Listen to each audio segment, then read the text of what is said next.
Касымалы Жантошев. Қаныбек романы. Ажыдардың ұйығында. Мұрынқы бақта басмачыны көргенде, Бердинин дойырлық менен ат қойып қармашқанын, жан ділменен іштегенін жана темірден өтін үшін еске алышып, Бердинин аттан, жарағынан ажыратып, үйіңізге барып тіршілік қыла беріңіз. Қызыңыз жөнінде қабардар бололу, дешіп қоя берішті. Берди артына қайрылып қарабай, үйіне баруыны кенедейді санабай, арымын улам арбада таштап, екі көзін жаштап, алақтап біресе бұл жақты, біресе теги жақты қарап кетіп барат. Издегенін табуға көздөгөнүнө көз ачып жумганча жетүүгө шашып барат. Ал үйүн табууга же туугандарына жолугуп акылдашууга, болбосо өзөгүн өрттөп күйгүзгөн кызы Жамалды таап, аны кордогондордон өч алууга бараткан жок. Кайдасын кагылайын бегим, атанын баласы, аргымактын кулуну деп, Айдарбек Татканын уулу Карабек Корбашыны издеп баратат. Ал жөн эле издеп бараткан жок.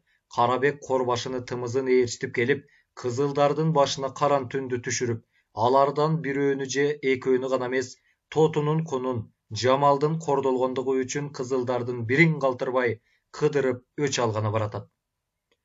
Жапектин узата чыгып айткан акылдары, анын үй бүлөсү жөнүндө кызылдардын айыптуу эмес экендиги жөнүндө айткандары Бердинин кулагынын сыртынан кетти. Анын улам эскергени, кайдасың, кагылайын бегим деп жалынганы Карабектен башка кара таруудай ойлонгон жакшылык ой жок. Каныбек менен капитандын планынан эчтеме чыкпады. Басмачылар мына бул жерде деп барышат. Басмачылар кумга төгүлгөн суудай жок болушат да калат.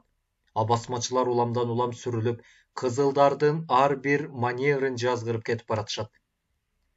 Кызылдар арасында жүргөн эштектин жумасынын кесепети жергиликтүү бай жана манаптардын алдыртаан басмачыларга берип жаткан кабары Каныбектердин ишин кериге тартып, Карабекти 3 ирет өлүмдөн куткарды.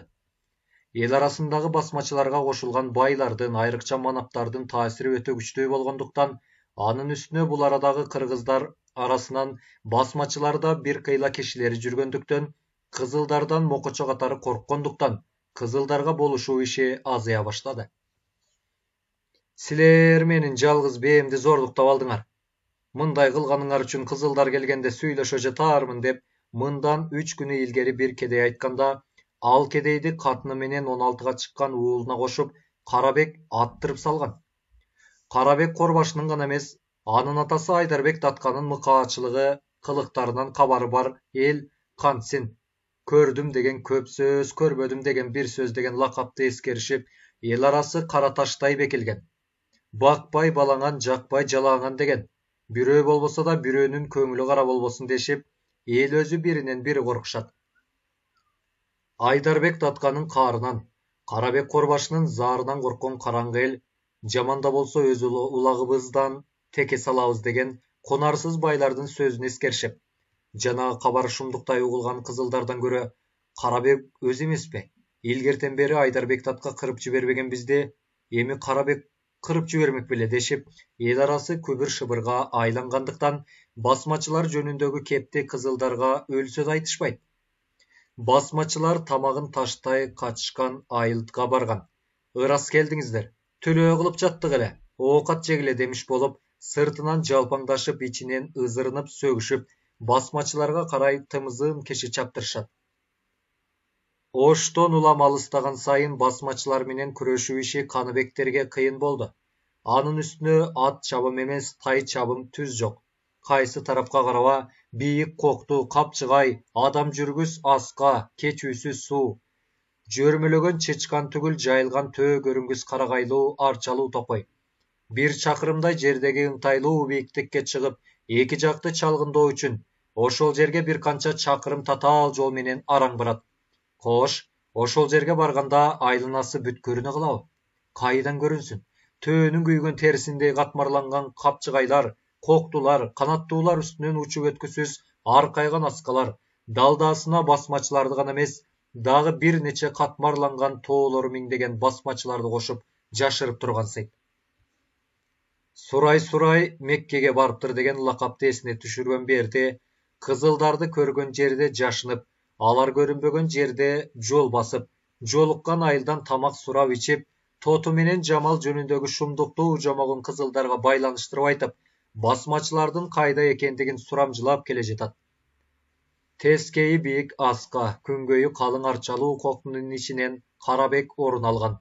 Ar bir pangsаттın koşu özünçö, ar bir top özünçö tamagın jasap tamaşaсын özünçö işteşүүдө. Karabek ar bir ünkürgө түшкөн бээни soydurup, oljo katındarga tamak jasatıp, kızdarga töşök saldırıp, ırçılarda ırdatıp, ar günü adam oyuna gelbegen tamaşaсын jasap jırgooda.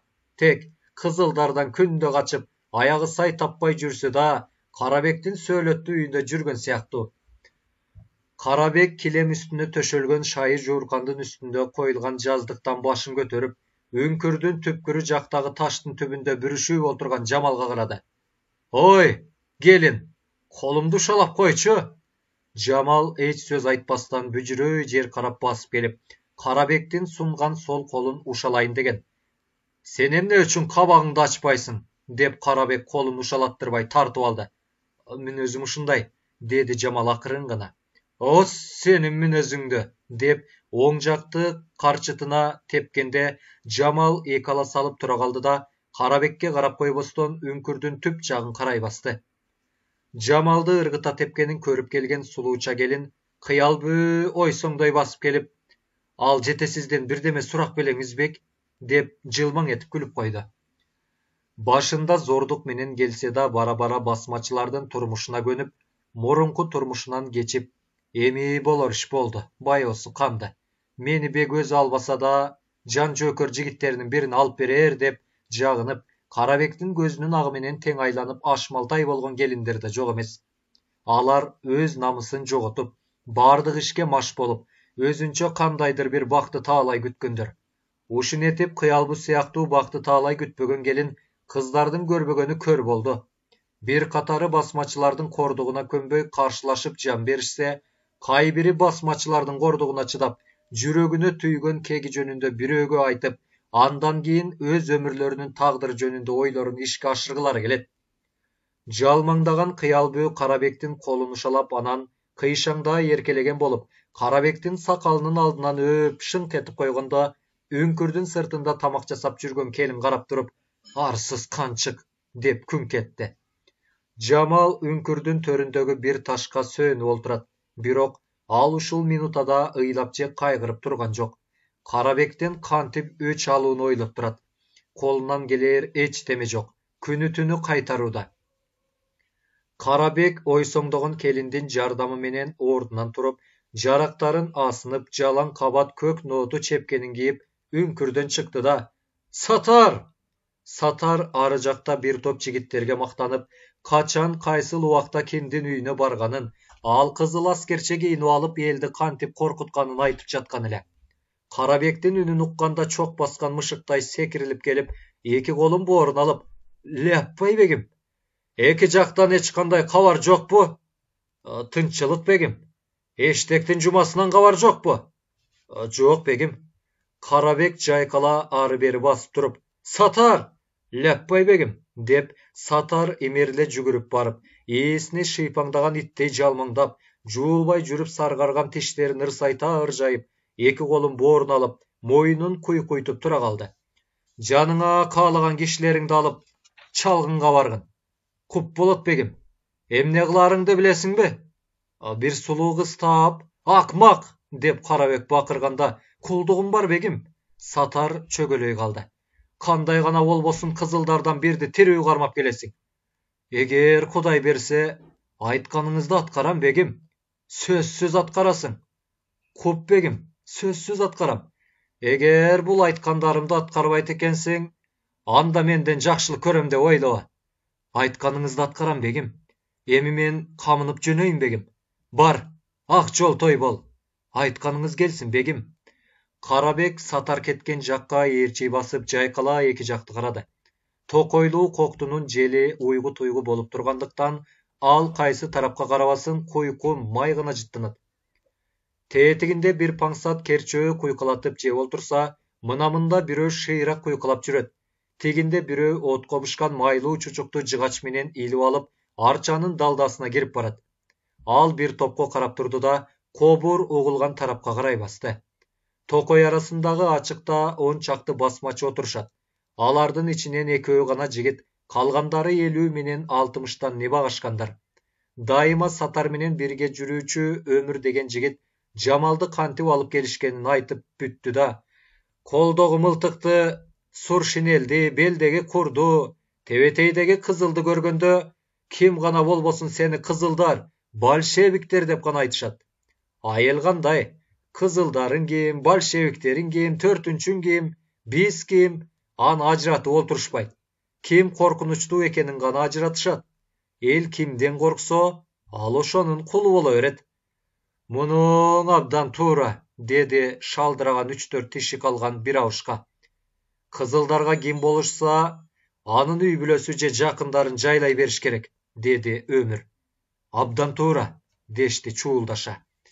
Karabek kapıstan çıga түшкөндө бардыгы жапырт тура калып, колдорун боорун алышты. Турамын деп этегин басып алып bir авушкасы жыгылып да турду. Келиңиz begim. Jaz emes jayda janday salıp күз келе жатат. Жазында bir uç egin aydabay kaldık. Kışında bala çakanın görörgün emne bolot dep jigitтердин araсын kuytkulap ala kılgısı gelip жүргөндөр kim? Dep Karabek maardına süйлedi. Mına bul, begim, dedi jagынып bayge alçuday kuljungdagan sarabışka Ömürdü görsetip. Oba, uşul, deşti kalgandары öskert başların kalkaloğunun amalı tavışpaganday. Karabek Mauzer'in suurup, Ömürgө karay oktogondo, anın janında turgandar jayla kaçıştı. Birok, ok menen жүрөгүңдү jarıp, kılıç menen başыңды iğningden alıp salayım dep Karabek bakırganda, tigil karap turgandar özdörünün çoğuçup ketişti. Ömür kurun moynuna salınıp, çögöylöy kaltıragan үнün boşoň çıgarıp, azayıp, köp күнөөн bolsa geçirip koyuңuz. Bala çakanın kamın oyluğun elem begim. Bul ittin ittigin rayım etip geçirip koyuңuz, begim, deşip karap turgandar çuğuldap jiberişti. Bir demi tüymenen kekegen adamdı bağındıra koygonuna Karabek korozdun ovasıp, Mauzer'in kavuna salıp avuşkalardın suraganın berip zor kengçilik kılganday. Makul, siler üçün geçirdim. Rahmat, martavanız dağı götörülsün dep çuğuldaştı avuşkalar. Birok, dini İslam, Türk elinin başın biriktirүү üçün güreşip жүрgöndügübüzdü dağı bir eret düşünüp koygula. Kırgızdardı orustan bölüp özünçö ökmöt kılganı жүрgöndö, el biz üçün kam köröt. Eldin aydagan egini, bakkan malı biz üçün emey kim üçün? Albette, biz üçün begim, dep abışkalar kuvanıçtуулuk menen jarışa süйлöştü. Egin aydabay kaldım, mal bakpay kaldım degen sözde ekinci dağı biröňden uksam, anda maga tarım bagıla. Emi antip aytpayбыз begim. Karabektin közü tirүү turganda eç kimdi korkulbayt. Miңbaşı, starçı jana baylardın bardыгы bizdin tilekti tileşip, biz aytkandy iştep turganda siler eç nerseden kor bolboysunlar. Anыңız ras begim. Dünya mınday tursun, kara menen jaşıňardın aldına kazan asıp üstüne üy tigip berip, başına baş koşom. Ilayım kim bolboňuz begim. Kızıldardı tıp-tıйпыл jogotup, Kanybekti koluma түшүргөн günü boydoğuňar katındуу bolosуңар da tokol katıны joktor, tokolduu bolosуңар, dep Karabek katkıra alakanın çaap, iki kolun artına alıp bağ jayıp tura kalganda, aytkanыңыз gelsin begim, deşip, abışkalar kubanışıp, birden suluu tokoldor jandarına gelip tura kalışkanday gudуңdaşıp, жаңы gana boygo jetken boz baladay arjalaňdaşıp, arsaygan karılıktары esterinden çıgıp, bolukşugan boz ulandan better birin biri daldan çapçışa katkırıştı. Begim, dep koluna paranjı karmagan Satar külüngдөй geldi da Karabekке şıbıray. Eger anday bolboso, kıyın bolgon turat begim.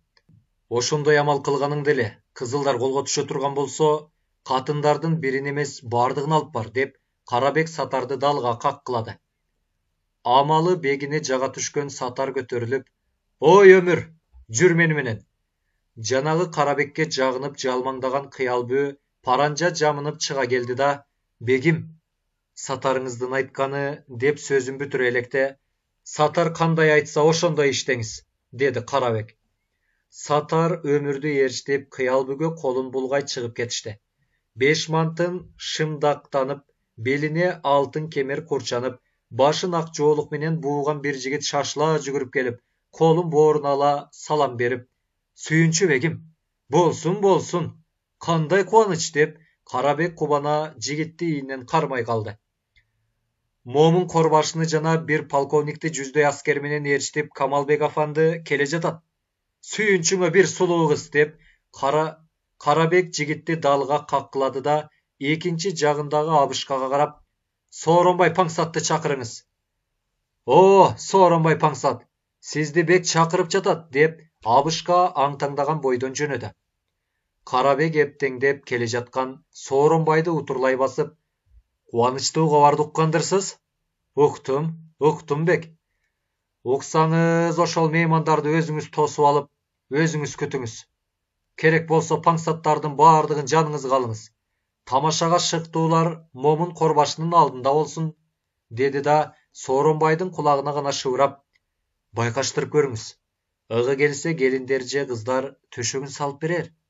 Sooronbay başyny ekey janagy kelgen jigit menen çygyp ketkende, "Akyryn baryp jigitlerdiň bardygyna kabarlandyryp koýgula. Uyatdy adamlar geldi. Çekili kılıç basın. Tartipti saktap adepti boluşsun. Çömelöni jölögen bu kaday bolboy özüňerde tartip saktagıla" dedi Karabek mында jaldyrap turgan Abışkalarga alaya garap.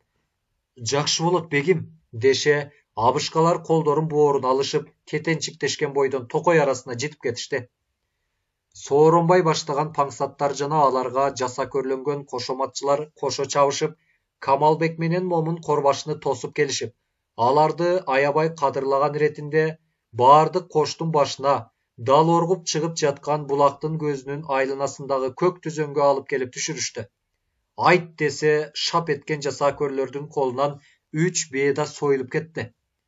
Atagy çykkan momun korbaşy Kamalbekке ubada berip, Jalalabaddagy Kırgızdyň aýrym attуу diviziondorundan talgalangandan kalgan askeri menen Karabekке koşuluga gelip olturganda, Karabektin kadırlap özü tosup çykpaganyna Kamalbek kapa boldu.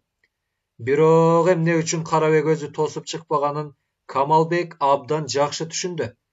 Bayagynyn bayag ele tas keypi degende, Kamalbektin bayagı kalenderlik jaman kiyimi. Al Karabektin kayda ekenin Sooronbaydan akırın surady da jönüp kaldy. Karabek eki kolun arkasyna alyp, jalgyz özü jaýkalary beri basyp turganda Kamalbekdi görüp aýyp, "Arwaňyz Kamalbek afandim" dep eki kolun suna şıpılday bastı. Kamalbek açuusunun gelgenin baykatpay kol alıştı da anan kakaya galyp aýlynasyna göz jiberip, jakyn arada kişinin joktuguna közü jetkenden keyin, "Salamat turasızby bek?" "Kudaýga şükür afandim" dep Karabek başka kişiler menen süýleşgönдөй çirenbey, elpekdeşip, eki gözün Kamalbekden aýyrbay jaljylday garaýt. Kamalbek açuusunun gelgeni ününen da bildirbey, ötö tınç jana salmakdуулuk menen, "Atam Akundyň kırgız ekendigin, al Kaşgardan berki Sarыбulakda jaşagandygyn, men jaşman Kaşgarda, andan keyin Stambulda okuganymy, men emne sebep menen bul tarapga gelgenimi, dagı başka sırlarymdy karyndaşyň Aýymbatjanyň göýösü Zunnakunbek sag aýtkan bile." Aýtkan afandim. Kaşgar arkылуу 2 ret, Afganistan arkылуу 1 ret jarak jabdy kalganyň, anın bardyk Orta Aziýa elin oruslardan bölüp, türk tukumdарын, ýagni bardyk musulmandardy birikdirүү maksаты menen bolgondugyn esiňizden çygarbagandyrsyz? "Al maksat esimden hiç kaçan çykpaýt afandim." Demek Kaşgarda jürgen Zunnahunga, alayda jürgen Aýdarbek Datkага körsetilgen jakşylyk jardamlar jana bul jerde bolup jatkan karajatlar üçin men kojoýumdarymdyn aldynda mildetli bolsam, kimdir birөө menin aldymda mildetli boluga tiýişko deyip, "Mına, men mildetlimin afandim" dep Karabek kökürögün kere külümsürep koýdy. "Hoş, bul aýtkanyňyz çyn bolsa, emne üçin mildetiňizdi atkarbaýsyz?" "Atkaryp jatamyň go deyim, afandim." "Öňü suluu kız, kelinderdi aldırıp gelip oýnop külүү jagынан atkaryp jatkandygyňyzdy tana albaýym. Karabek korbaşy" dep kıtmırlyk menen kakşykday gülgen boldu Kamalbek. Ömüründe birөө sözün kaýyrbagan, kılgan işin kılbadyň degende birөөden ukpagan, Бирөөгө какшыктатып көрбөгөн Карабектин жаны чыгып кете жаздады.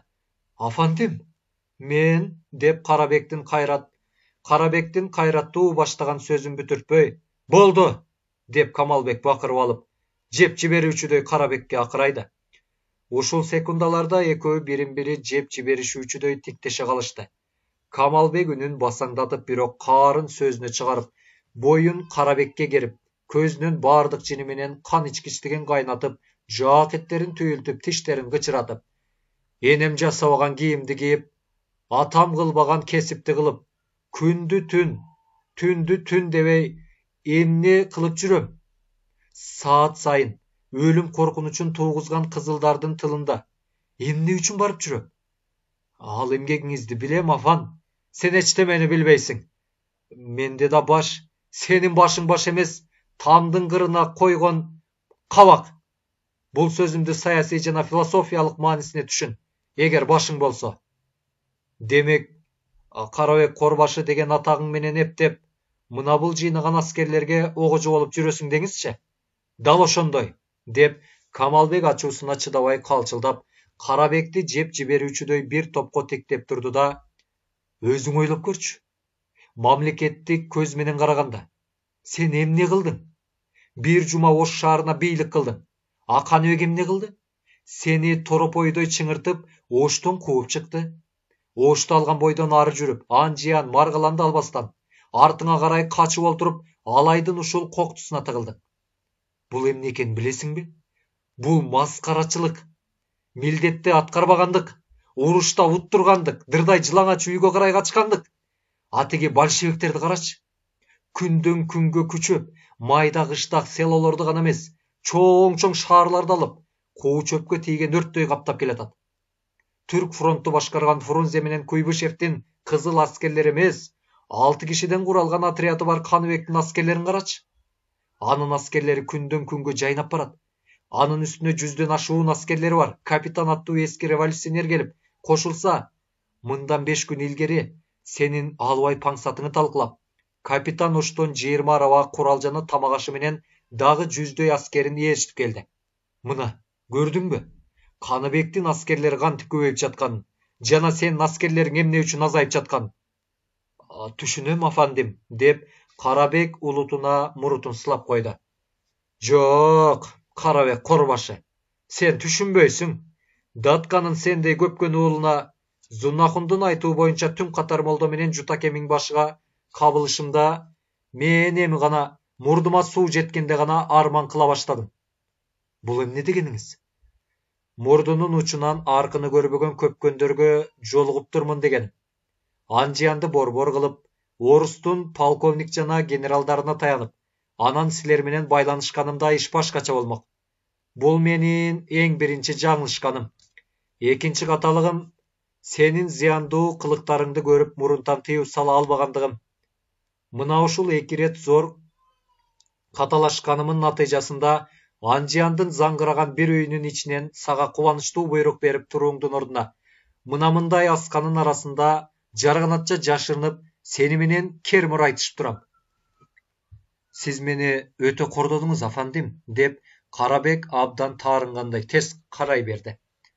Түшүнбөй калдыңызбы? Анда барып турган дөдөй, акмак экенсиз. Афандим, деп Карабек бакыра кылычынын сабын кармай алды. Ачууланбаңыз, акылыңызды токтотуңуз. Эгер дөдөй, акмак болбосоңуз, акылга таразалап ойлоп көрүңүзчү. Сизди мен кымындайда кордогонум жок. Сиз атаңыз менен энеңиздин алдында жылаңач бийлеп, өзүңүз кордодуңузбу? Эмненин башын чытып жатасыз? Мен өзүм кетирген каталыктын башын чытып, сен эмес, өзүмдү башка койгулап жатам. Теңир жалгаган, Афандим. Табыш мактатпай айтыңызчы, деп Карабек жалооруй калды. Бир убактарда атаңыз Айдарбек татка жазалаган адамды тирүүлөй отко салган экен. Сиз да атаңыздын жолун жолдоп, атаңыздан аша түшпөсөңүз кемиген жоксуз. Мисалы, Сарымсак деген жаш жигитти сатарын колго түшүрүп келгенде отко салдырып өлтүрдүңүзбү? Жигиттериңиз тынч жаткан айылга барып, эч кандай кылмышы жок адамдарды өлтүрүп жатышабы? Каяша айткан катын кыздарды атыштыбы? Kız menen gelindерди элдин көзүнчө кордоштубу? Жигиттериң элдин малын, дүйнөсүн зордуктап алып жүрүшөбү? Ал өзүңүз болсоңуз, паңсаттарыңызга баш болуп, сулуу келиндерди мындай таштап, жаш кыздар менен жан багып калганыңызды танбайсыз. Каны эме, өзүңүз эле айтыңызчы. Ошол кылык жоруктардан кийин сиз өзүңүздү өзүңүз эл алдында кордобогондо, мен кордогон боломбу?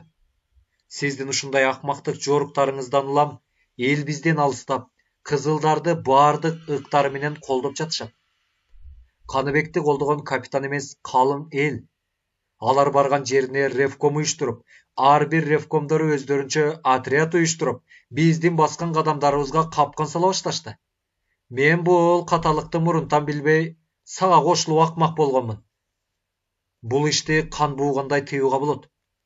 Бирок айтыңызчы, Каныбектин отряды дегениңизге түшүнбөдүм. Азиз Ахметов дегенди билесизби? Билбегендичи? Биздин кууп жүргөн ошол да.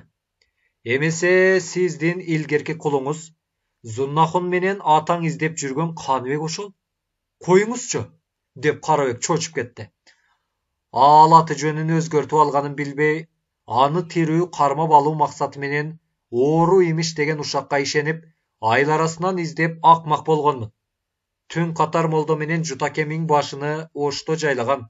Мындан 3 күн илгери Парманбек старчыны үйүнөн өлтүргөн ошол Каныбек. Көп кишилер тааныды.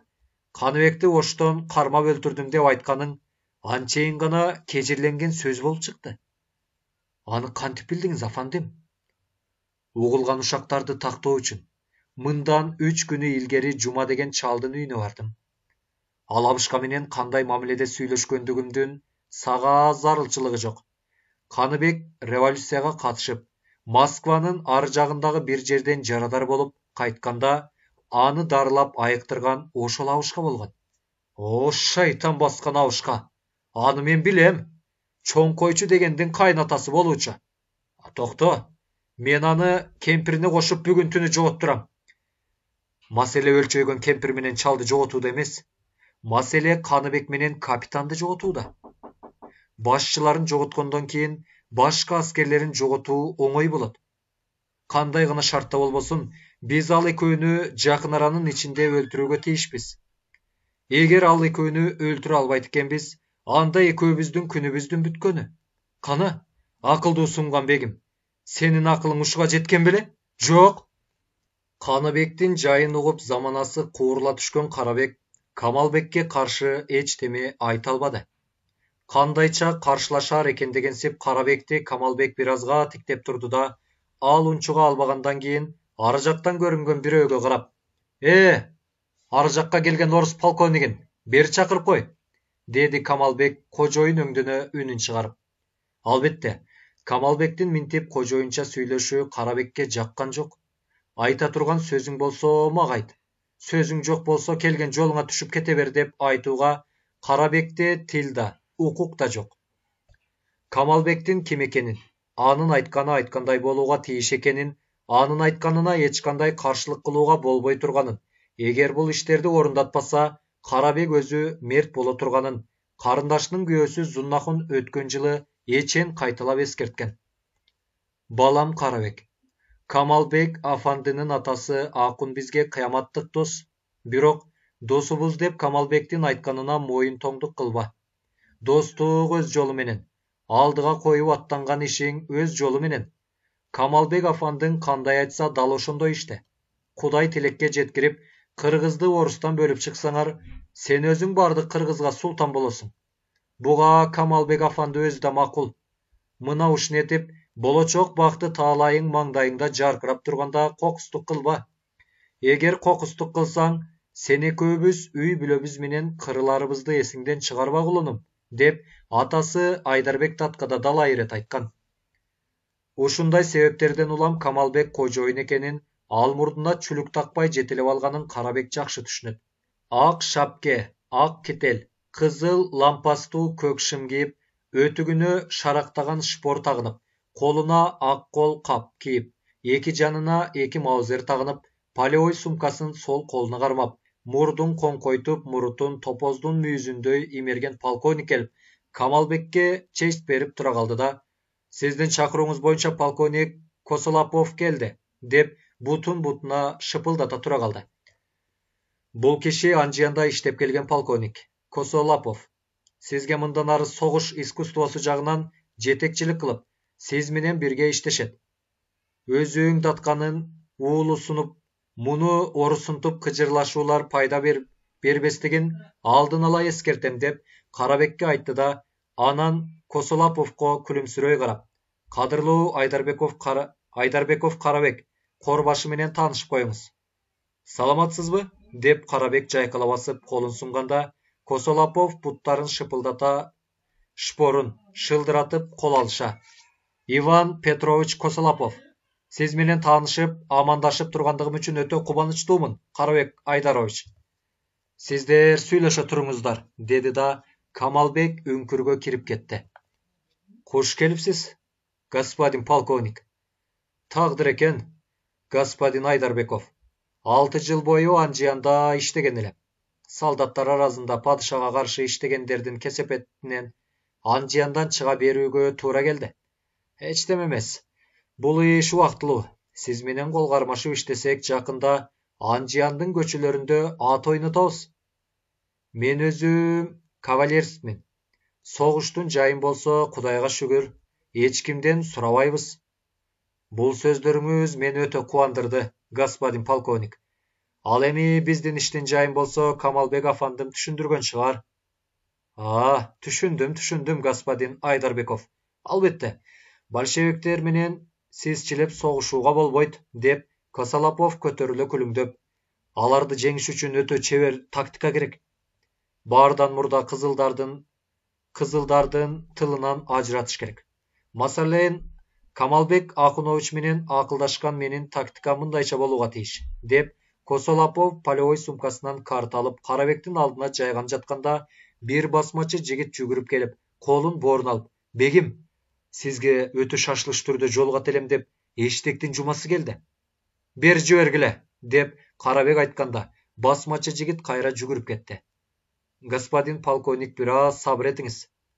Жакшы болот, деп Косолапов картасын кайра сумкасына салды да, кандайчадыр кадырлуу адамын күткөндөй какайып, муруттарын оңдой жел жыттаган букача мурдун көтөрүп калды. Кызыл аскерче кийинип, кылыч тагынып, жума алыстан салам айтып, кош колдоп, Карабек менен амандашып жатканда, кара лампүк пешман, шым, намерикан маасы, көлөшчөн Камалбек ак калпагын кырданта кийип үңкүрдөн чыкканда, бул ким эле? Деген ой менен Косолапов таңдана түшүп токтоду. Менин кадырлуу календерим, саламат жүрөсүзбү? Деп ээсине эркелеген итчи аржылаңдап, Жума Камалбек менен кол алышты. Камалбек Жуманы далыга таптай эркелетип, азаматсың, Жума. Эгер сен болбосоң, мага кызылдардын колунан бошош мүмкүн эмес эле. Сиз кызылдардын колуна түшүп чыктыңызбы? Деп Карабек аябай таңдана түштү. Ошондой бир окуя мындан 5 күн илгери болуп өткөн.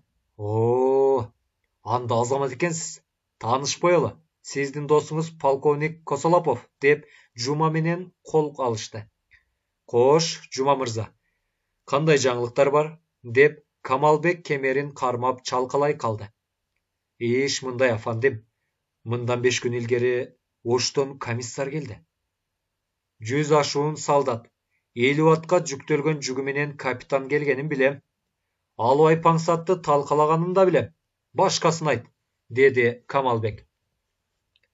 Азиз Ахметов менен капитан картанын үстүнөн кетпейт. Эмне кылып жатканын билүүгө эчен аракет кылдым, бирок жандарына жолу түшпады.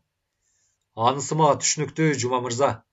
Алар бизди кандайча жоюу жөнүндө план куруп жатышканы. Андай болсо, бул жерге мүнөт токтобой башка жакка жөнөгүлө. Бүгүн чалгынга Азиз Ахметов өзү чыкмак. Ал силердин кайда экениңерди же изиңерди билип калса, чоң калаба чыгарышы мүмкүн. Алар силерден күчтүү. Аскердин саны 500дөн ашып кетти. Бардыгы толук жарактуу. Ар бир кызыл аскерде 5тен гранат, 5тен гранатомет. Мындан тышкары 5 пулемет бар. Сен канчалык апытканың менен менде корко кое турган ал жок, Жума, деп Karabek da öz güçüne sığınganday oң kolunun başı menen kökürөгün kagıp koydu. Jok korbaşı, biz bul жерден siz iz жазgırıp akıldı anan kuralı dep Kamalbek sözdü kese süйлөгөнсүdө. Oşondoy deysizbe? Dedi Karabek Kamalbekten жооп kütkөндөй. Kamalbek Akunoviç'tin aytkаны abdan tuura, господин Karabek Aydarbekovич, dep Kosolapov muruttарын janıp koydu. Kamalbek Cuma'nın dal ortasından kucaktay. Üy жаңın kavar aldыңбы? O Altınday afandim. Kerenski akçası menen 2 milyon somdu zayımıma berip kelgendiğiniz üçün sizden karabaşты dayabayım, dep Cuma kulduğura Kamalbek'tin kolunu öptü. Kamalbek Kosolapov menen Karabekке gülümsüröy qarap, bizdin kıyın tapşırmanı uşulgan atkarat degensip, Cuma'ga karay kaşın serpip koydu da, altın aralaştıra kümüştölgön kınınan, pil söğügünün porumdalıp jasatkan sabı bar kanjardı sorup. Menin koç oyundarımdın paydasına karata, Kıtay hökümetine karşı iştegen, bir kiçineke emgegim üçün algan sıylığım ele. Emi uşul kanjardı sen al, Cuma mırza. Oo, Kadırman afandım, ушундай сыйлыкты бергениңиz үчүн карабашым сизге тартуу. Кашык каным калганча айтканыңызды айткандай аткарам, деп Жума безеленгенде анын беттери албырып, көзүнөн сүйүнүчтүн жашы кылгыра түштү. Жаркылдаган канжарды кыны менен белине илгенде анын бүткөн бою ымыр чымыр болду. Эгер ушул айтканың чын болсо, Жума мырза, командирең Азиз Ахмедов менен комиссарын капитанды өлтүрүп келесиң, деп Камалбек айтканда Жуманын бүткөн бою дүр этип, көздөрү чакчайып, азыр эле өңүндө турган кубаныч өрт өчкөндөй боло түштү. Күтүлбөгөн тапшырманы угуп, Камалбектин акырая карашын көргөн Жума эмне айтарын билбей шалдая түштү да, Каныбек жөнүндө, деп андан аркы сөзүн айта албай мукактана түшкөндө, ошондо Каныбек өлгөн болот, деди Карабек. Демек, Азиз Ахмедов деп жүргөнүбүз Каныбек экен да, деп суроого Жума ыңтайланганда, мындай шашылыш учурда мылжыңдаган сөздү баштап айтылган ишти аткаруудан тайсалдаган адамды сүйбөйм. Андайлар менен менин сөзүм кыска, деп Камалбек жекире сүйлөп алая караганда Жуманын бою калтырай түштү. Бирок корккондо Жума эмне кылмакчы? Мен бул ишиңизди аткара албайм деп айтса, Камалбек эмне кылаарын Жума көптөн бери билет. Макул афандим, деди Жума бир аз ойлонуп тургандан кийин. Камалбек үнүн акырын чыгарган менен ички сезимин мурункусунан катаалдантып, Жуманын көзүнө теше тигилип туруп, Каныбек менен капитанды жайлап, келерки Жуманын түнүндө келбей турган болсоңуз, анда ата энеңиз, өз үй бүлөңүз, үч агаңыз, үй бүлөсү менен кырылаарын мыктап түшүнүп коюңуз. Балким өзүм аман калсам болгону деп жүрбөңүз. Андай оюңуздун аткарылбасына кадырыңыз жан болсун. Асманга чыксаң жерге кийрем, жерге бекинсең асманга үйлейм. Макул афандим, аткарам. Рахмат азаматым. Баатырларча аракет кыл. Кайда болсо бир өлүм, коркпо. Кокус кызылдар бизге карай келатса, аларды бизге кокусунан кабылдыруу жагы да эсиңден чыкпасын.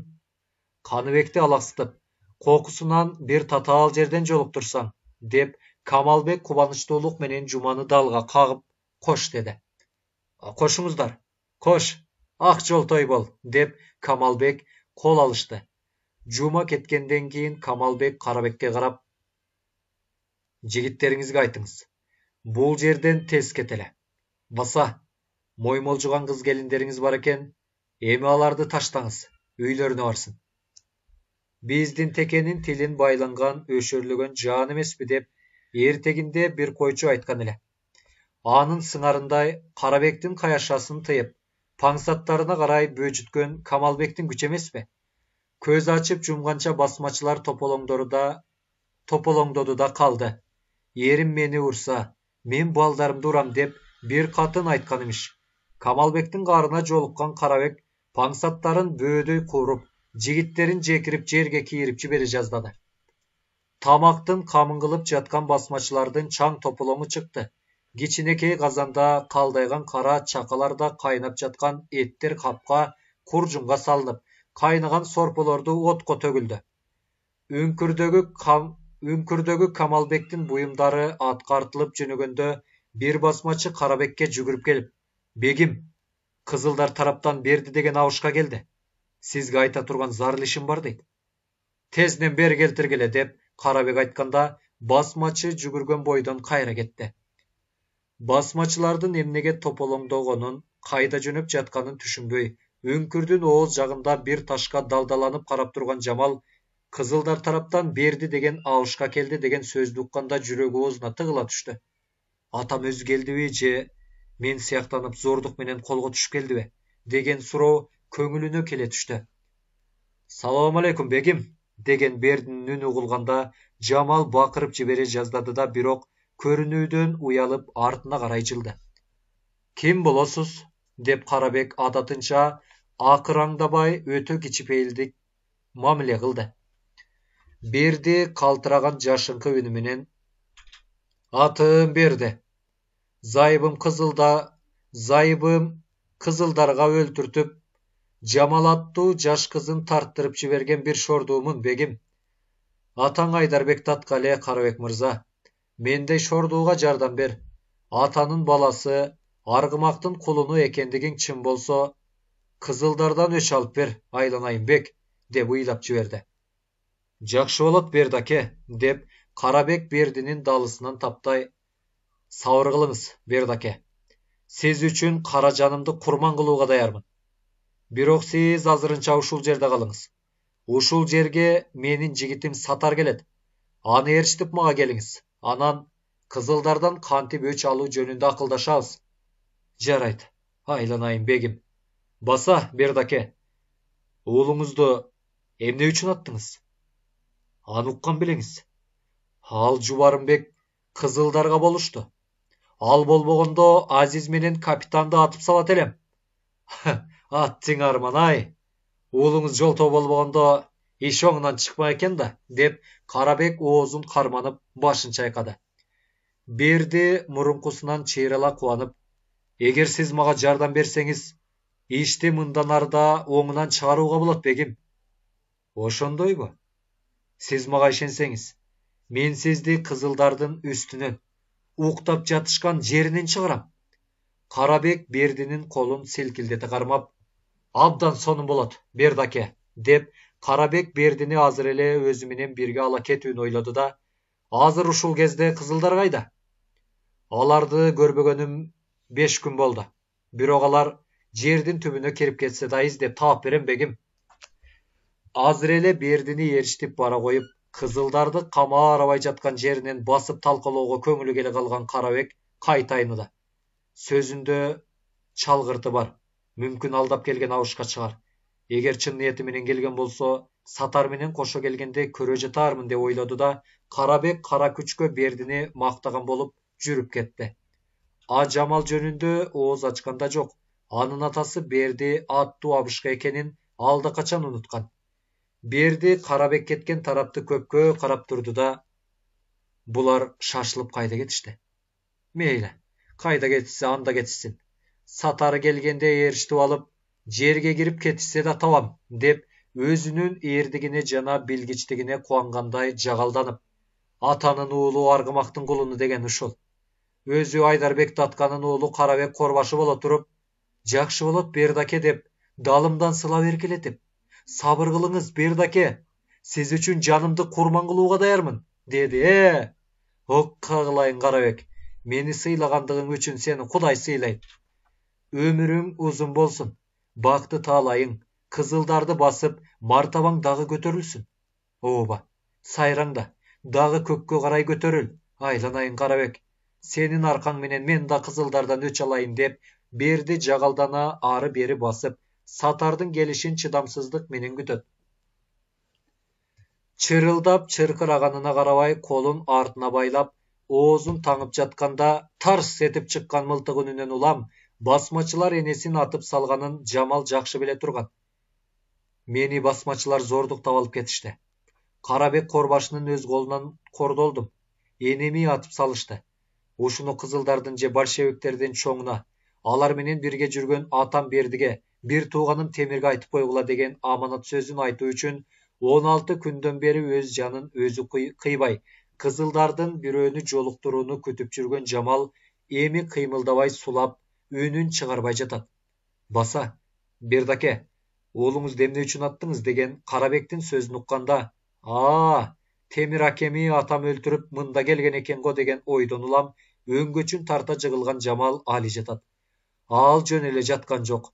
Агасы Темир үчүн, көргөн кордуктары үчүн, атасынын жаңылышып келгендиги үчүн жалыны жок жалбырттап, түтүнү жок күйүп жатат.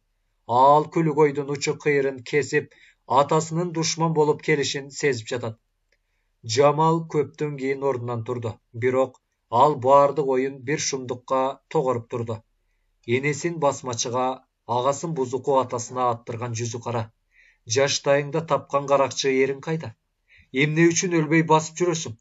Куттуу элди булгабай жогол, деп бүт жер жүзүндөгү адамдын баардыгы кыйкырышып жаткансы түшкөндө, Жамал сендиректей түшүп ташка жөлөнө калды. Жамал, кайраттан, өмүр бою маскара болуп жүргөнчө, өлүмгө тике кара. Атаңа айта турган сөзүңдү айт. Бирок Карабет атаңа ак жүзүңдү көрсөтпө деп кимдир бирөө кулагына улам кайталап шыбырап жаткансып. Жамал боюн чыйралтып, эс акылын токтотуп, бетин жайылган чачы менен жаап, өңкүрдүн оозуна чыга калганда, эки колун коломочтоп, эки этегин белине кыстарып, чыдамсыздык менен саттарды күтүп турган атасын көргөндө, "Ата!" деп кыйкырып барып кучактай алгысы келди. Кой, Жамал. Агаң Темирге жакшылык кылбаган атаң, басмачылардан кордолгон сага жакшылык кылмак беле деп, Жамал абдан кайраттанып, турмуштун эчеен татал кырларын көргөн кыра кишиден беттер акылын токтотуп, айта турган сөзүн талдап, Бердинин жанына жакындап басып барды. Сен кимсиң? Деп Берди чочуп кетти. Башыңызга бакты таалай издеп келген жериңиз ушулбу? Деп Жамал кадыресе кагылган календерче сүйлөдү. Берди кызынын тааныш үнүн укканда кимдир бирөө ийне менен безге сайгандай чочуп, угуп турган кулагына ишенбегендей. Жамалсыңбы? Жамал, айланайын кызым, кайдан минтип жүрөсүң? Кайдан жүргөндү билбей турасызбы? Кагылайын кызым, деп Берди эчкирип жиберди. Мен эми сиздин кызыңыз эмесмин. Кагылайын каралдым. Сага эмне болду? Эмне болгонду көрбөй турасызбы? Айым күнүм, өстүргөн гүлүм, деп Берди бир шумдукту түшүнгөндөй башын муштап ыйлап жиберди. Ооба, жарыгына жайраңдаган айыңыз, чубагына жылынган күнүңүз, жыттаганда кумарыңызды кандырган гүлүңүз элем. Эми айыңыз айланып асмандан түшкөн, күнүңүз кайра чыкпас болуп баткан, өстүргөн гүлүңүз тенип тебеленген. Көргөн кордук, тарткан азап, жоголгон намысыма карабастан, кызылдардан бирөөнү жолуктуруп, ал жайымы айтайын деп 16 күндөн бери чыдадым эле. Кайыр, багыма сизди жолуктурдум. Бирок сиз акты карага боеп келипсиз. Энем өлүп, мен кордолгондугум үчүн Темир акеме бир огуңузду тартуу кылыпсыз деп, Жамал өңгөчүн бир тартып алды да, кайра чыйралып. 16 күндөн берки көргөн, билгениме караганда, мен абдан акылдуу киши болуп, ак менен караны ажыраткансып калдым. Баардан мурда жыландардын ким экенин билдим. Айт кагылайын, ал жыландар ким экен деп Берди чебеленип, ошол жыландар ким экенин билсе, азыр эле барып талкуулап жиберүүчүдөй болуп, Жамалдын маңдайына барып тура калды. Азыр эле көрдүңүз го? Жок, ишенбейм. Айдарбекти ыткандын уулу Карабек жакшы киши. Аны каралоого болбойт. Ошондойбу? Деди да Жамал бир ирет эчкирип жиберип, асканын түштүк жаккы четине карай басты. Токточу, айланайын, деп Берди кучактайын дегенде, жок, жакындабаңыз. Колуңузду мага тийгизбеңиз деп, Жамал Бердиден кача, таштан ташка секирип жогорку аскага чыга баштады. Садагаң Жамал, мен түшүнбөй жатам. Түшүндүрүп айтчы, жүзүңдү көрсөтчү. Шашпаңыз. Түшүнбөскө түшүндүрүп, өзүңүзгө жүзүмү көрсөтөйүн деп жатам. Бирок бул жерден эмес, тегиндейректен деп Жамал коркпостон карап турган адамдын бүткөн бою дүркүрөй турган жерлер менен асканын башына карай тырмышып чыгып баратат. Садаган Жамал, акырын, таштан учуп кетесиң. Токто, эмне шумдук баштаганы жатасың деп Берди калтырай ыйлап карап турат. Кокус Жамалдын буту тайынып бери карап куласа, тосуп ала коюучудай эптенет. Жамал асканын жарымына чейин чыгып барды да, анан асканын тик жакы бетине карай басып, бир таштын урунчугун кармап тура калды. Кайра бас, учасың, деп кыйкыра ыйлап турган Бердинин сөзү Жамалга угулган жок. Жамал атасы тарапты карап да койбой, кайдадыр алыска, кечээги келген тарабына, ошондон ары үйү жакка карап, алдейлеп ак мама берген энесин, аркасына көтөрүп ойноткон агасын бир гана карап койгусу келди. Бирок анын көзүнө энеси Тоту, агасы Темир көрүнгөн жок. Жамал терең бир дем алып, жер суу менен коштошкондой айлананы имере карап турду да, көкүрөгүн көтөрө, боюн керип, көзүн сүздү. Ой, деп Берди ачуу үнүн чыгарып бакырганда, аска кошо бакырып, жаңырыктары аскадан аскага кетти. Бердинин көзүнө эчтеме көрүнгөн жок. Жамал менен бирде жер жүзүндөгү аскалар кошо кулап, эки көзүн бозоргон чаң каптап калгансы да. Бакыра бети менен жыгылган Берди көптөн кийин башын көтөрдү. Көзүнө эчтеме көрүнгөн жок. Жыгылганда таш же бир өсүмдүктүн түбүндөгү каттуусу тийгенби, Бердинин оң жаккы маңдайынан жошулуп кан агат. Сол жаккы бетинин оту кызыл ала болуп сыйрылган, бирок Берди өзү сезбеди. Ал эти ачынган арыстандай ыргып туруп, кынындагы бычагын сууруп алып, үңкүргө жүгүрүп барды. Жеп жиберүүчүдөй алактаган көзүнөн эч ким көрүнгөн жок. Анын көзүнө көптөн кийин гана сулап жаткан Жамал көрүнгөндө. Садагам, каралдым. Берди Жамалга эчен кайтылап жалынып жалбарды. Эчен ирет өпкүлөдү акыры. Айласы кеткенде Жамалды жаш балача алдына туура көтөрүп, Берди өспүрүм балача өңгүрөп ыйлап бара жатты. Ооба, бул укмушка Бердинин жалгыз ыйлатпай, аскалар жаңырып, жаңырыктар Бердинин үнүн айкашты. Болгон шумдукка чыдай алышпагандай, басмачылардын аягынан тебеленген шиберлер, бутактарын сындырткан жыгачтар Бердиге кошулуп кайгырышкандай, кокту ылдый соккон желге бойлорун туушап, баштарын чайкашты. Кимдин жүрөгү ким үчүн сокту? Темирдин колу айгайлек болгондуктан, Каныбек жанына эки жигит алып чалгынга өзү чыкты. Анын максаты жолуккан адамдардан, кайбир 4 сымалдардан кездешүүчү жалгыз жарым үйдүн ээлеринен басмачылардын жайын суроо.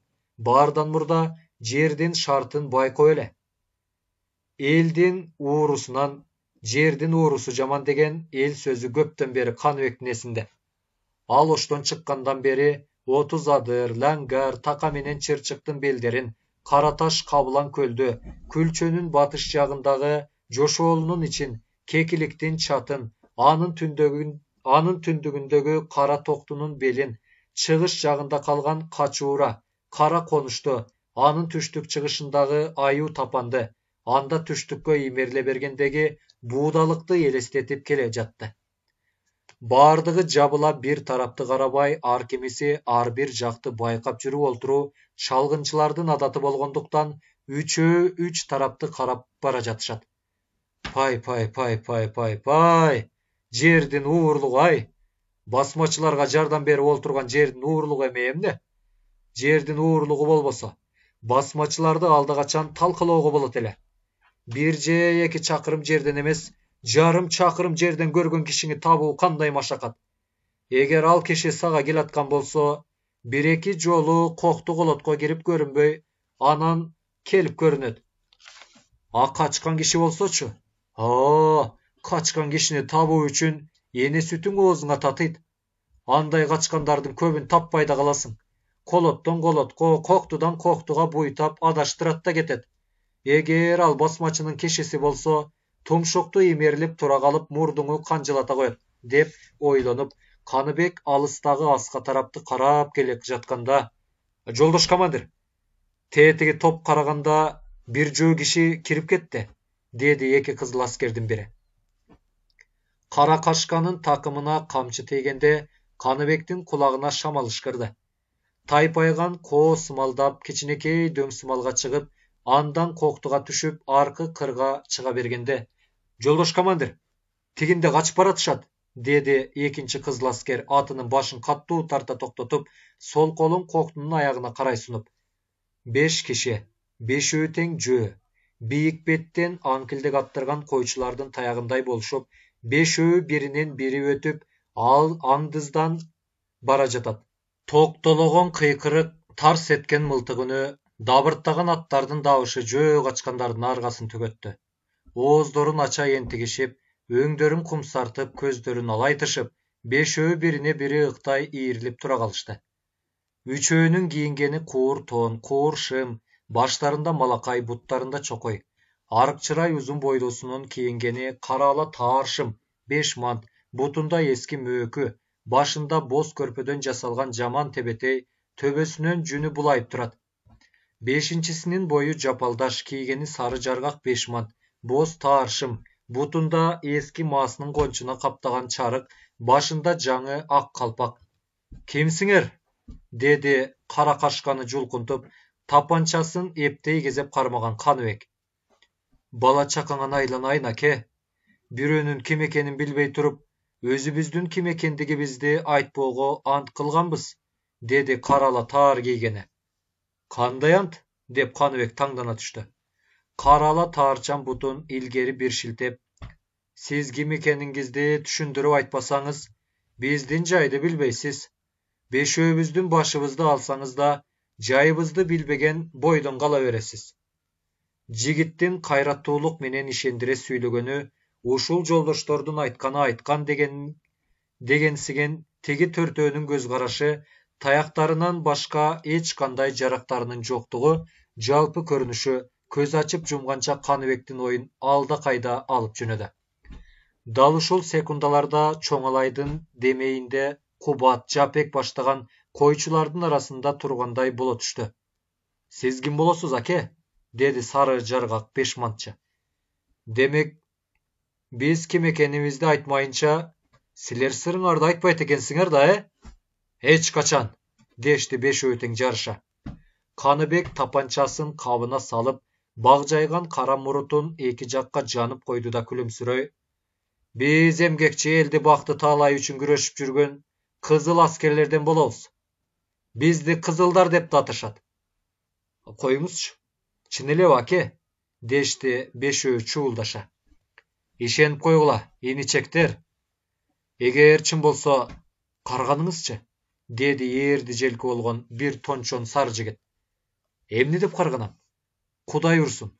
Кечке жаным жетпей калсын деп, деди бетинде чаары бар кызыл чейкил жигит. Каныбек күлүмсүрөй эки жигитине карап алды да, Кудай урсун. Кызыл аскермин деп калп айтсам, эмгекчи элдин кусуру урсун. Кечке жаным жетпей калсын инилер. О, Кудай айланайын. Чынбы же жалганбы? Өңүбүзбү же түшүбүзбү? Чын эле кызылдарга жетиштикпи? Же жеттикпи? Дешип, арт жакта турган төртөө таңданыша чуулдап, өңдөрүнө кубаныч белгилерин жүгүртүштү. Кара ала таарчан жигит эч сөз айтпай, көзүнөн сүйүнүчтүн жашын чыгарып, күлүмсүрөгөн калыбы менен Каныбекке колун сунду. Каныбек атынан ыргып түшүп, кара ала таарчандын колун кош колдоп кыса кармаганда, аке дегенден башка сөздү айтууга алдары келишпегендей, кай бири ыйлап, кай бири көздөрүн жашылданта, кубанышып, колдорун сунушту. Каныбек бардыгы менен кол алышкандан кийин, кош, эми бирибиз өлтүрүшпөй эле сыйлашабыз го. Эми, дешип жигиттер күлүмсүрөшүп, кай бири көздөрүн сүртүштү. Мен алайкуулукмун аке, деди кара ала таар кийинген узун бойлуу жигит күлүңдөп, чексиз кубанычка баткандай жайдарланып. Бөрү деген байдын коюн кайтарып жүргөн элем. Бир күнү ат башы деген жерден энеминин иси келиптир. Анын айтканын угуп отуруп таң калдым. Ат башы, Нарын, Ысык көл деген жерлерде кеңеш өкмөтү орноптур. Бардык ишти кеңешип, Kedeyler, maga okşop baydın malın bakkanдар işteşet eken. Kamçıсын götörüp жүгүргөн бай менен манаптардын мурдуна борко көткөрүп, таноолоруна бышаң салышкан имиш. Bir söz менен айтканда, ал жактагы торгойлор кой үстүндө жумурткалап калыптыр. Ал жыргалды орустар менен биригип, бизге окшогон байкуштар куруптур. Баса, ал таякем ат башыдагы батырактардын чоң экен. Батырак деп, алар бизге окшоп бирөөнүн малын баккандарды айтышат экен. Мени ошол жакка ала барыңыз десем, sen жатып ичерсиң. Эгер жатып ичер жаман болбосоң, кызылдарга кошулуп бактылуу замана үчүн күрөшпөйсүңбү деп, дагы толуп жаткан ачуу сөздөрүн айтып тилдесе болобу? Ошого намыстандым аке. Эч кимге айтпастан качып, Капчыгайга келдим. Анда атамын карындашы бар, деп сары жаргак беш манчанды көрсөтө. Бул жигит ошол атамдын карындашынын баласы. Койчулуктан бошоп калыптыр. Теги үчөө да койчу болуп жалдангандар. Ушул жээнимин жан аяшпаган жолдоштору. Бешөөбүз антташып силерди издеп чыкканыбызга бүгүн 6 күн болду аке. Эмне үчүн мынча алыс жерге издеп келдиңер? Капчыгайдын төмөн өзгөндө же андан ары Жалал-Абадда дагы кызылдар бар эмеспи? Деди Каныбек жигиттерди дагы тактап сыноо үчүн. Бул таякемин, деди сары жаргак бешманчы жигит караала таар бешманчан жигитти көрсөтүп. Бир тууган жездеси ушул жактагы кызылдардын арасында чоң имиш аке. Ошондой тааныш кишини издейли дедик, деди мурду кыйгач боз жалпак жигит. Жездеңдин аты ким? Кайсы жерлик? Кичи алайлык Каракол деген жеринен. Кичи алайдын Каракол деген жеринен. Эжемин аты Салы, жездемин аты Кебек. Билесизби? Кадимки Айдарбекти атканын жакын туугандары, деп караала таарчан жигит жездесинин атактуу кишилер менен жакындыгына мактангандай күлүмсүрөп койду. Ушул учурда Карабектин көз алдына Салы элестей түштү.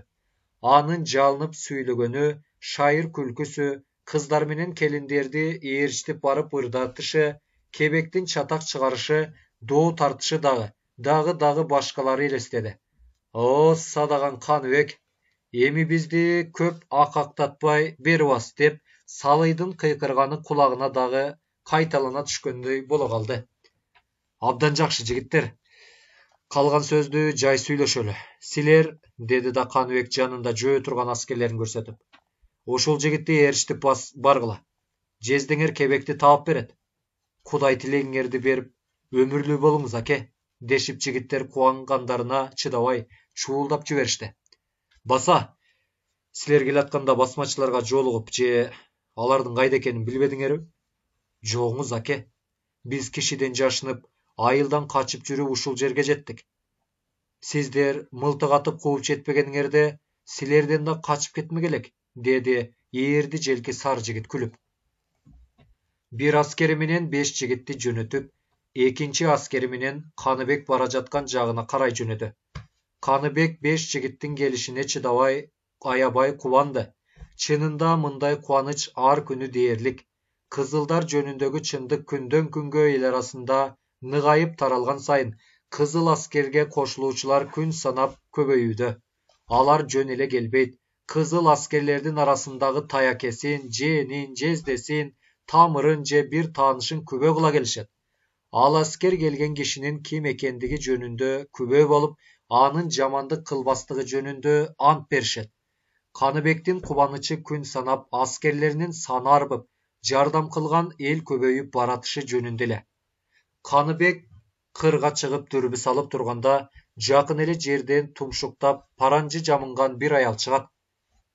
Бул жерде өзбектин аялы эмне кылып жүрөт, деп Каныбектин жанындагы аскер таңдана калды.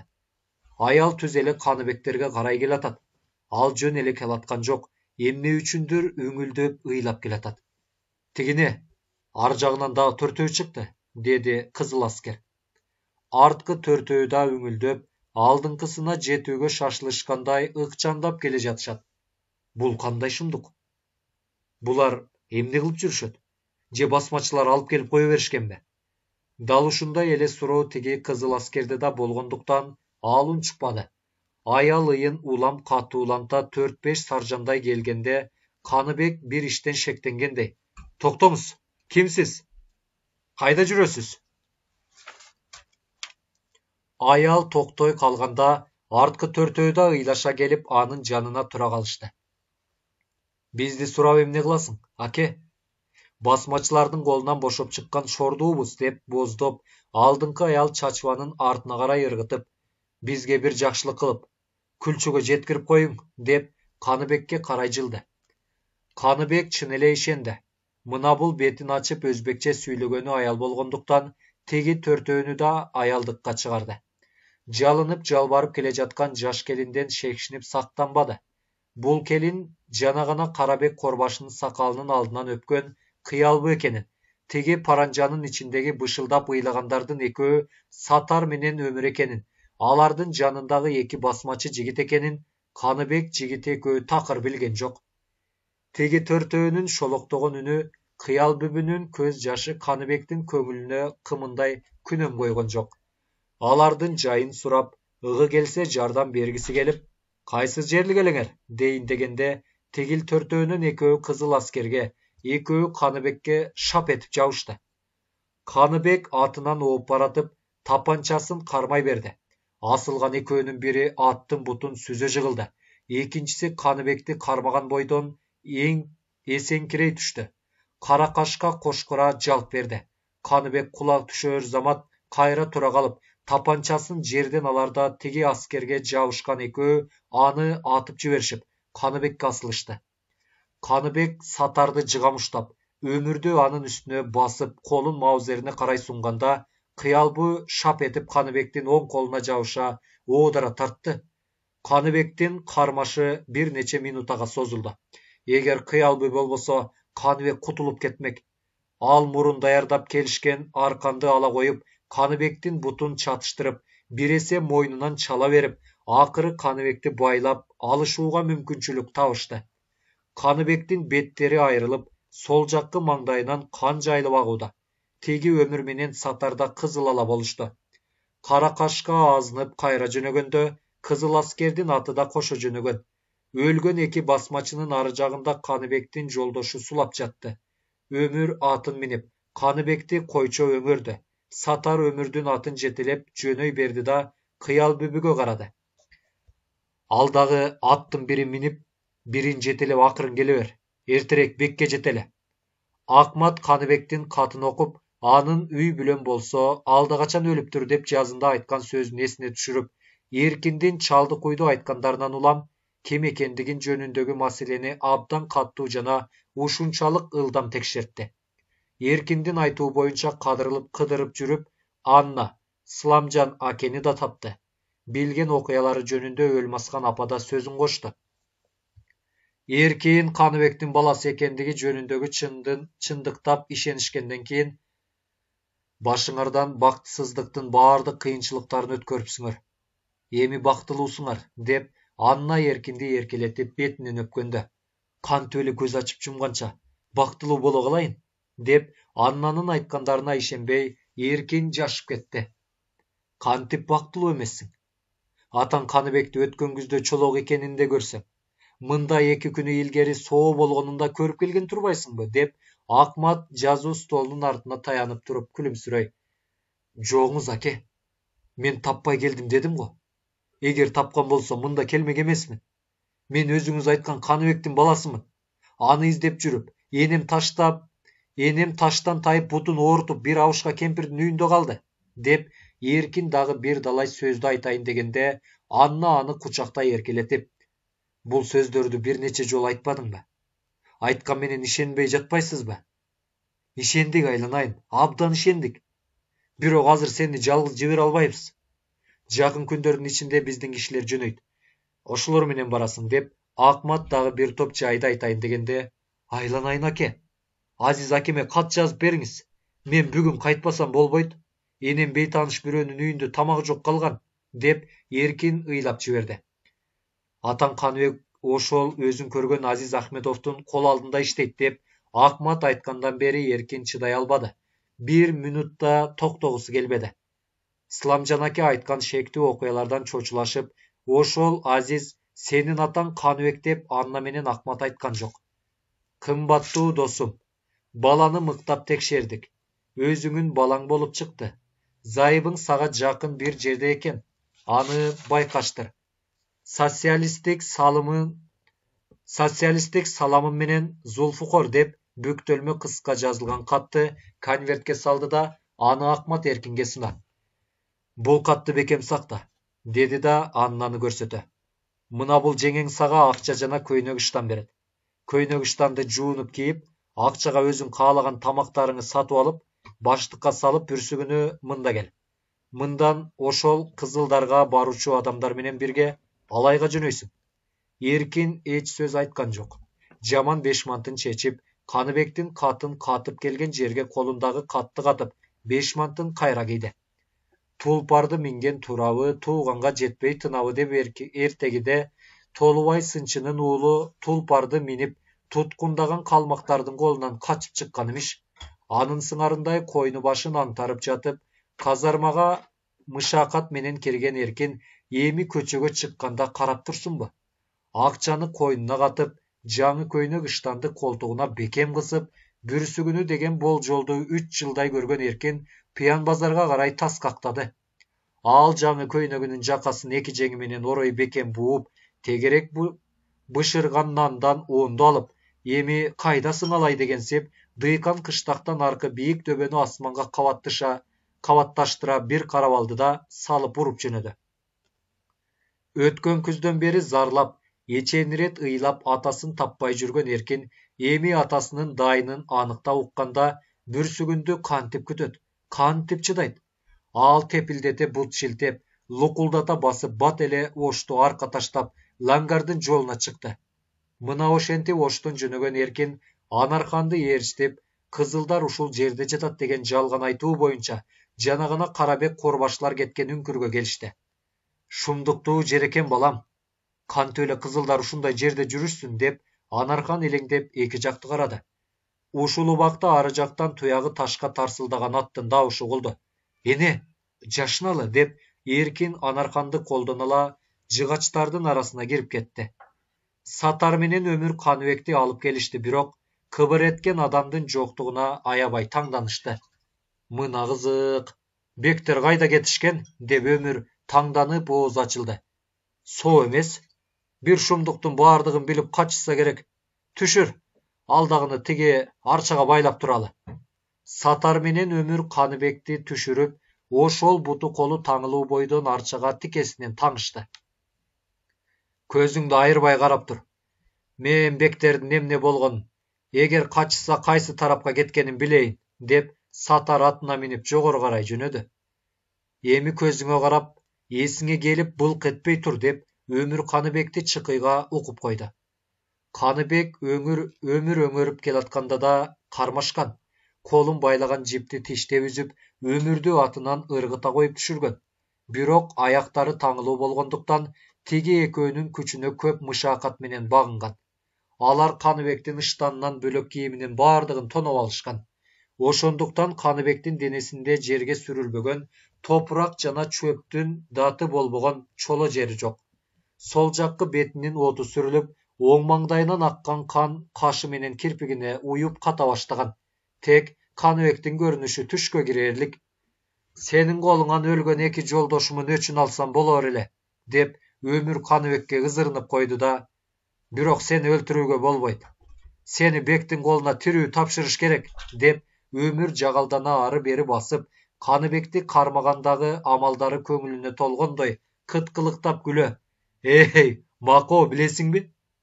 Сенин кызылдар тараптан келе жатканыңды байкап, кызылдардан экениңди дүрбү менен кийимиңен таанып, аттарды далдага байлай салып, паранжыларды жамынып жанагы келинди алдыга жиберип, биз артыңан жөнөгөндө, сен бизди чын эле катындар экен дедиң го. Мако, ал паранжы жамынгандар биз болчубуз. Биздин ошондой амалыбыз да бар, деп өз сөзүнө өзү корстон болуп, маашырлана каткырып, бирок моюнга алыш керек. Иттей күчтүү экенсиң. Жанагы амалдуу катыныбыз ишке жарады. Ошол катынды сага алып берейинби, деп Өмүр жаны калбай каткырды. Ай байкуш, Каныбек ай. Душманга алдатар жерде алдатпай, алдатпас жерде алдатып, береги күйкөлөргө мазак болгонуңду кара. Командир боло туруп колго түшөт деген эмне маскарачылык? Башка бир кызыл аскер ушун этип колго түшсө, эмне үчүн сак болбойсуң? Душман амалдуу деп айтканың. Кана деп аны жемелеп иттей кылмаксың. А өзүңчү? Жолдош командир, сени бүгүн ким алдады? Өзүңдүн боорукерлигиңби? Ооба, Каныбек боорукерлигиң. Ошол боорукерлигиңдин аркасында жашын төгүп муңкана сүйлөнгөн бирөөнү көрсөң дароо ишене каласың. Ошол мөлтүрөп төгүлгөн жаштын, муңкана сүйлөгөн үндүн ар жагында эмненин бардыгын ажырата албайсың. Өгүнү колго түшкөн душманың календерди бошотуп жиберсең, бүгүн ошол календердин иттерине алдырган түлкү болдуң. Ооба, түлкү болгондо да маскаралаган күлкү болдуң. Эми айыбың үчүн оозуңду жап. Басмачылар этиңен эт кесип алса да үн чыгарба деп Каныбек бул ойду эми гана эмес, колго түшкөндөн бери ойлоду. Каныбек өмүрдүн бакылдап сүйлөгөнүнөн улам Анархан менен Эркин кайра агылып, арчанын арасынан карап турушат. Эне, деди арчанын арасын колу менен ачып, Каныбекти карап турган Эркин энесинин колун тарткылай берип, баягы чалдын келинин алып кеткен басмачы экен. Ооба, дал өзү. А тигиниси болсо басмачыларга кошулбайм деп каршылашкан же кызылдар тарапта жүргөн бир байкуш болсо керек. Карачы, адам экенин да тааныш кыйын. Басмачылар иттей мыкаачылыгын аяшпаган көрүнөт. Өмүр Каныбектин маңдайына барып, Сатар акемин суроосуна бир ооз да үн чыкпай койдуңбу? Шашпа, бектин алдына барганыңда сагызгандай гана шакылыктап сайрайсың деп колунун сырты менен Каныбекти жаакка уруп өттү да, мылтыгын ташка жөлөп, кагаз айырып оң сөөмөйүнүн учу менен ороп, тамеки салып, оттугун чагып, түтүндү чоң тартып кайра чыгара ойго кетти. Ай, шайтан алгырдын турмушу ай. Бала чаканын күзгү кышкы кам үчүн эгин айдап коюш керек эле. Айылдан айылга чапкылап, бек үчүн кыз келиндердин сулуусун издеп же, мындай кызылдарды кармап келгиче, жаз эмес жайда өтөт чыкмак болду. Үйдөгүлөрдүн тиричилиги кантип өтөт? Күндөн күнгө кайгы көбөйүп баратат, анын үстүнө Сатар менен бирге жүрүп иштеген иштеримдин баардыгы түшүмө кирет. Капкайдагы бир катындар түшүмө кирип, мага карай бычагыла жүгүрүшөт. Ооба, катын душман, түшкө киргени жаман. Шырп эткен дабыш чыкса, чочуп кетем. Ошол катын кыздардын жакындары аңдып келе калгандай сезилет, деп өмүр терең ойдо олтурат. Билесиңби, балам, деди Анархан акырын шыбырап. Эмнени? Тиги таңылып турган кишини эптеп бошотуш керек. Мындайларга кылган жакшылык талаада калбайт. Балким ал бизге атаңы табышып берер. Макул, бирок кантип? Тиги басмачы аркасындагы ташка жөлөп койгон мылтыгын эптеп жетип ала аласыңбы? Аларын алам, бирок ата албайм. Жүрөгүм даабайт. Атпа. Мылтыгын ала коюп, басмачынын өзүнө кезей калсаң болгону. Элге зомбулукту көп иштеген мындай адамдар коркок болот. А сен жүрөктүү бол, балам.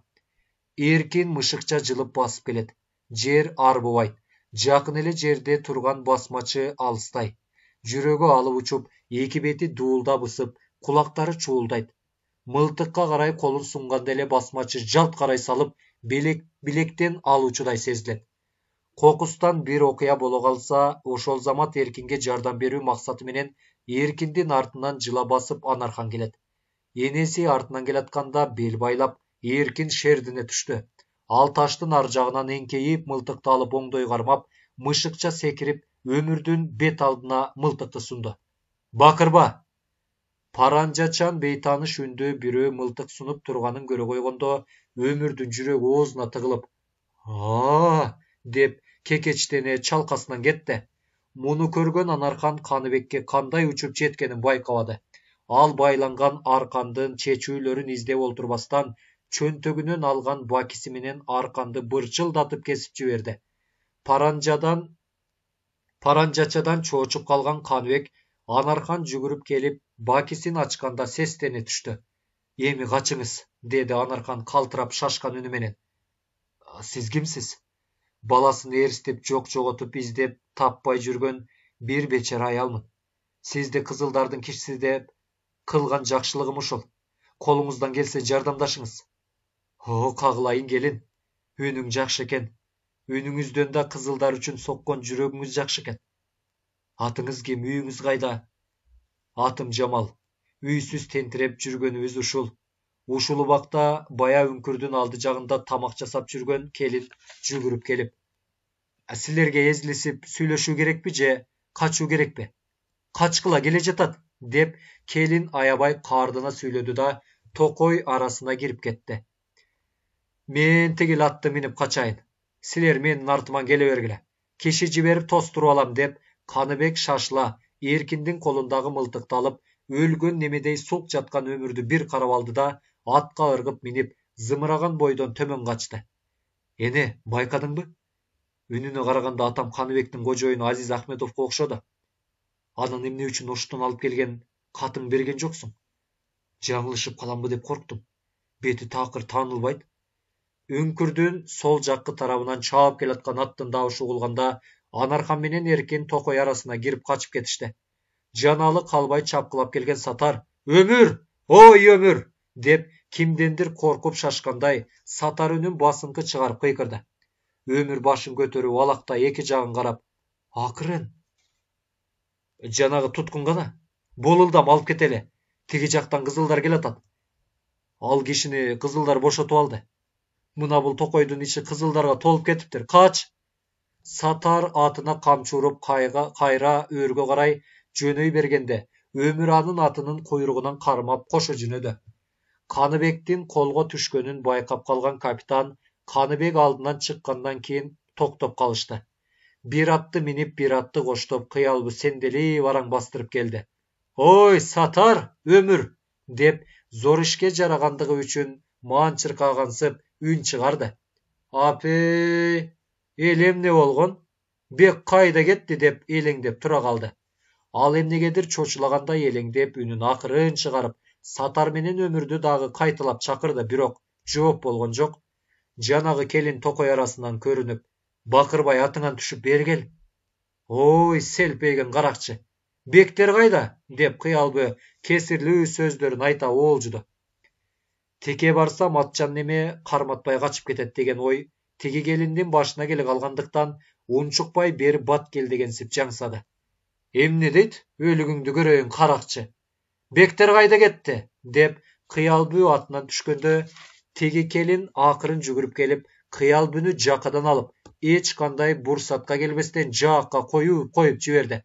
"Apey, ölügüňdi köreýin. Jindi bolgongo. Begim! Oy, Ömür, Satar!" dep kıyalby jan talaşıp tiginin golundan boşonuga harekettene girişti. Birok kıyalby kançalyk hareket kılsa da boşonu albady. "Yüzü kara, çakır begiňde. Çakır Satar menen Ömürüňde. Balaketiňdi alayın jan soğuga.